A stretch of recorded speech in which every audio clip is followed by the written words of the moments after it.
ماشاء اللہ ابھی آپ کے سامنے یہ چھوٹے چھوٹے بچے جو تقریر پیش کر رہے تھے اور پورے حوصلے کے ساتھ ہمت کے ساتھ اسٹیج پر کھڑے ہو کر کچھ بولنا ہی بڑی بات ہے اور بڑی ہمت اور جذبے کی بات ہے، لیکن یہ بچے آپ کے سامنے کس انداز سے اور کس حوصلے کے ساتھ تقریریں پیش کر رہے تھے، آپ حضرات سماعت فرما رہے تھے۔ اب میں اس وقت جو تقریری مسابقہ تھا وہ مکمل ہو چکا ہے۔ اب اس میں جو بچے فرسٹ سیکنڈ تھرڈ آئیں گے، اول دوم سوم، ان کو انعامات دیے جائیں گے۔ اب اس کے بعد نعتیہ مسابقہ ہوگا، وہ انشاءاللہ نماز کے بعد ہوگا۔ اس سے قبل میں آپ کو بتاتا چلوں کہ اس وقت جو پروگرام چل رہا تھا اس کی صدارت ہمارے محلے کے نوجوان عالم دین حضرت مولانا سہیل ندوی صاحب مدد اللہ العالی استاد مدرسہ مظہر الاسلام فرما رہے تھے، اور ہمارے بیچ ادارے دینیات کے ذمہ داروں میں سے حضرت مولانا وسیم قاسمی صاحب کی تشریف فرما ہے جو حکم کے فرائض انجام دے رہے تھے، اور اسی طرح مولانا سلطان ندوی بھی ہمارے بیچ تشریف فرما ہے اور ہمارے اساتذہ اکرام بھی موجود ہیں۔ اب اس کے بعد میں بغیر کسی تمہید کے حضرت مولانا سہیل ندوی صاحب سے گزارش کرتا ہوں کہ وہ آئے اور اپنے صدارتی خطاب سے ہم سب کو مستفیض فرمائیں۔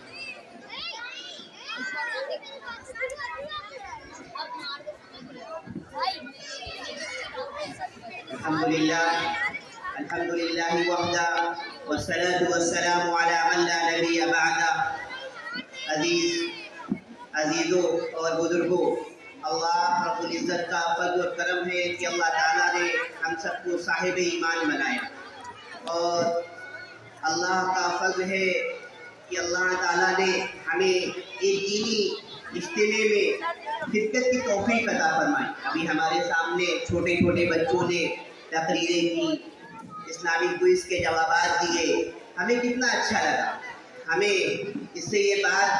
کا احساس ہوتا ہے کہ ضرورت ہے کہ ہم بھی اپنے آپ کو دین پر چلنے والا بنائیں۔ ہم اگر دیکھیں کہ جس طرح بچوں نے چھوٹے چھوٹے سوالوں کے جواب دیے، ان میں سے اگر ابھی جیسا کہ ارشد صاحب نے فرمایا کہ اگر کہا جائے کہ چھوٹے چھوٹے سوالوں کے جوابات اگر ہم آپ لوگوں سے پوچھیں تو اکثر اس میں سے خاموش ہو جائیں گے۔ کیوں؟ کیونکہ ہم دین سے وابستہ نہیں تھے، لیکن اللہ کا شکر ہے کہ ہم خود تو وابستہ نہیں ہو سکے، لیکن اپنے بچوں کو دینی ماحول سے وابستہ کرنے کی ہم نے فکر کی۔ اللہ اس جذبے کو قبول فرمائے، اور سب سے اہم جس طرح ہم نے اپنے بچوں کو دینی تعلیم میں لگایا، اور آج ہمارے محلے کے بچے ماشاءاللہ بخوبی جرأت کے ساتھ اپنے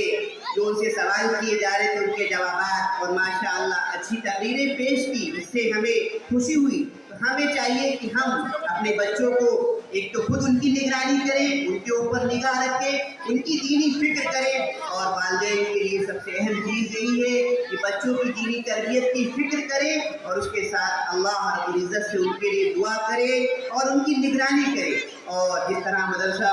ہدایت العلوم جس طرح بچوں کی اچھی تربیت کر رہا ہے اس محلے میں، تو ہمارا فریضہ بنتا ہے کہ ہم ہر طرح سے مدرسے کی جو ہے ترقی کے لیے کوشاں، اس کی جان سے، مال سے اور دعاؤں سے اور ہر طرح سے یہاں کے اساتذہ کی خدمت کا ہم سے جو ہو سکے وہ ہم جو ہے ان کی خدمت کریں، کیونکہ یہ ہمارے بچوں کی آخرت کو سنوار رہے۔ یہ بچے دیندار ہو گئے تو کل بروز قیامت میں ہم سب کی مقصد کا ذریعہ بنیں گے، ہمیں جنت میں لے جانے کا ذریعہ بنیں گے۔ ان کے پیچھے ان اساتذہ کرام کی محنت و قربانی ہے، ہم ان کے بدلے میں ان کو کیا دے رہے ہیں؟ ہم اگر کہا جائے ہمارے امام مولانا ارشد صاحب اور ماشاءاللہ بڑی حسن خوبی سے مدرسہ آگے لے جا رہے ہیں، تو بڑی ترقی کی طرف جا رہا ہے، اور اس میں آپ لوگوں کا بہت تعاون ہے، لیکن بچوں کو بھیجنے کا تعاون ہے، اس کے ساتھ جو اصل تعاون ہے کہ بچے 2-2.5 گھنٹے مدرسے میں رہتے ہیں، اس کے بعد ہماری ذمہ داری ہوتی ہے گھر پہ